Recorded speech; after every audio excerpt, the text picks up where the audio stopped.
Hi, I'm here at the Jacques Marchais Museum of Tibetan Art in Staten Island, New York, and I'm here with the director, Meg Ventrudo, and she's here to tell us a little bit about the museum and its history. How are you doing today? Great, thanks Hannah. Thanks for coming to the museum today.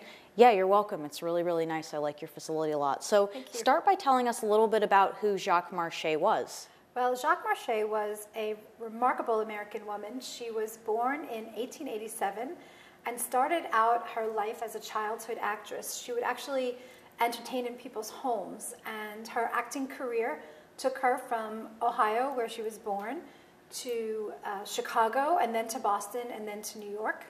And it was in New York where she was very involved in vaudeville theater and also became fascinated with Tibet and India. How did she get into Tibetan Buddhism? Her interest in Buddhism sort of comes from her interest in spirituality.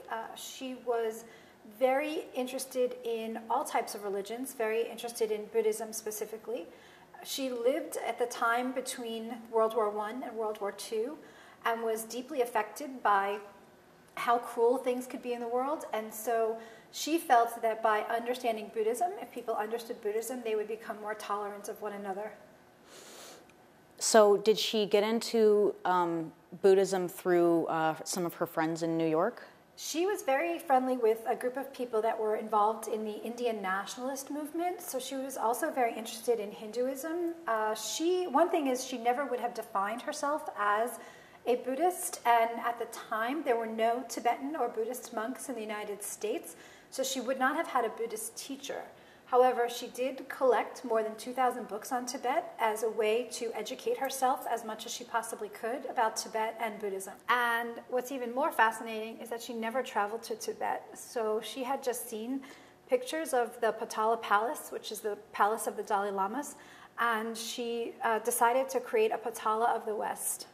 It's a shame that she never got to travel to visit it, though. That's true, but at that time in the 1930s and 40s, when she was putting her collection together, it was very dangerous to get to Tibet. The Second World War was going on, travel was very difficult, and at that point, Tibet was very, very isolated.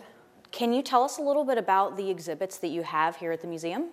Well, this museum holds a collection of over 1,000 pieces of Tibetan and Himalayan art, and our current exhibition is called Freed from the Vault, and it's an exhibit of items that have not been seen for more than 30 years.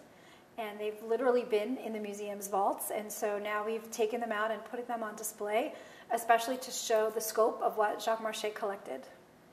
Can you also tell us what kind of events you have for the public? Sure thing. On weekends, we have events for the public. Every Sunday afternoon at 2 o'clock, we show a film, a documentary about Tibet, or a feature film that may have been filmed in Tibet or in Bhutan. We have meditation classes and Tai Chi classes, and we also have lectures and demonstrations by Tibetan monks.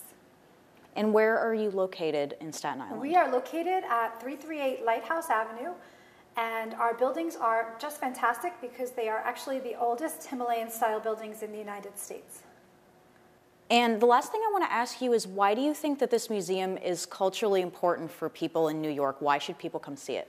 Well, this museum holds one of the finest collections of Tibetan art in the United States. The buildings are significant in that they were built by a local Italian stonemason, but also they are the oldest Himalayan-style buildings in the United States. And of course, the history of Tibet is such that these collections really exist outside of Tibet. So we are preserving a snapshot of Tibetan art and feel that it's a cultural treasure that all people can benefit from. Here I am outside the exterior of the building at the Jacques Marchais Tibetan Museum. These are the gardens that we're standing in right now, and the cliff is behind us.